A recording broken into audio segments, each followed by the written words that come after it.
Olá, estamos começando mais um programa Com a Palavra pela TV Câmara Osasco.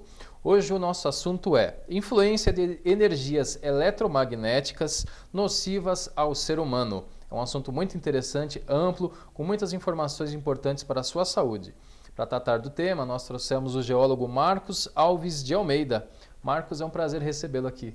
Obrigado pelo convite. Eu acho que é importante a gente participar e mostrar para a sociedade, né, essas energias microvibratórias não perceptíveis pelos 5 sentidos nossos e que elas nos atuam no nosso organismo e podem nos causar problemas a longo prazo. Quando a pessoa se dá conta de que alguma coisa está acontecendo, muitas vezes é o local que elas moram que afeta a sua saúde.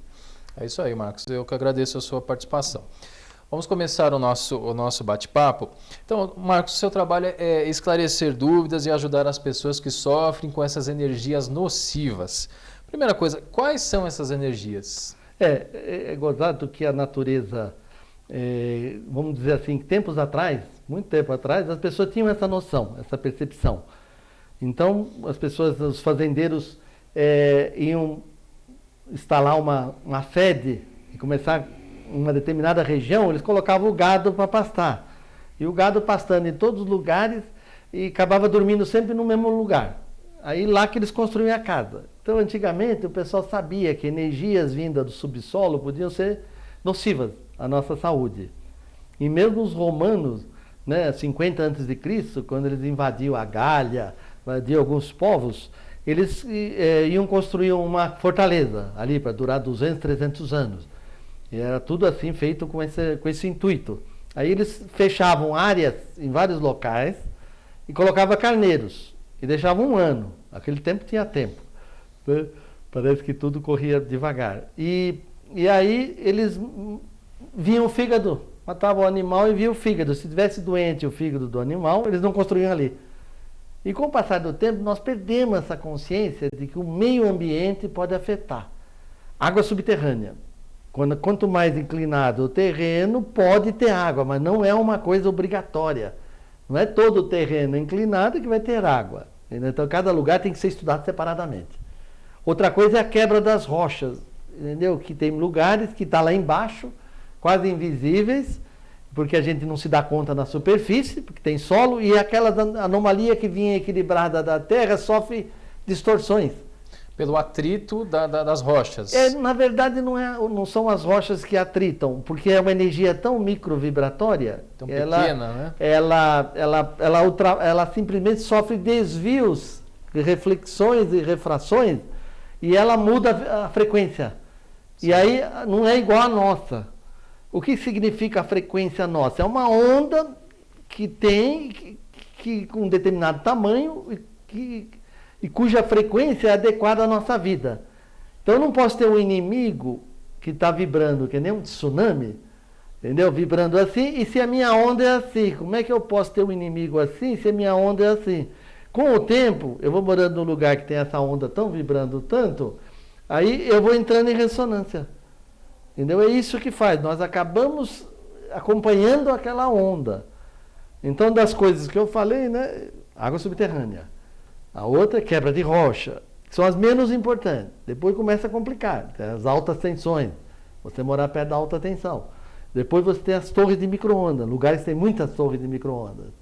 E depois dessas 5, começa a complicar uma que é muito importante, que é essa radiação que a gente chama ionizante, que é a emissão desse gás radônio que vem das rochas alteradas. Então, vamos falar agora então um pouquinho de cada um que você falou. No caso de torres de transmissão, você falou de micro-ondas, né? Mas são torres que transmitem sinal de celular, de rádio FM, de televisão. Isso. Inclui isso também, não é?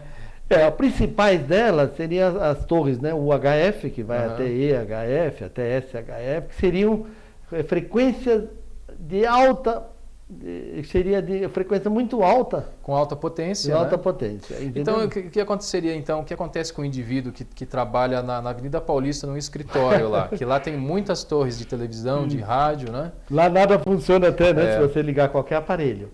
Então, lá é uma região onde estão centradas todas as grandes torres. Porque como é o lugar mais alto de São Paulo, todo aquele divisor d'água, pegando até a Vila Mariana e todo aquele lugar que separa as drenagens do rio Tietê e as drenagens do rio Pinheiros. Então as duas drenagens estão aqui no meio tem o lugar mais alto, que é uma colina, que é a Avenida Paulista. Toda essa região em volta dessa colina, pegando todas essa... Ali, como tem uma população muito grande falando em telefonia celular, milhões de pessoas falando, é necessário ter muitas torres.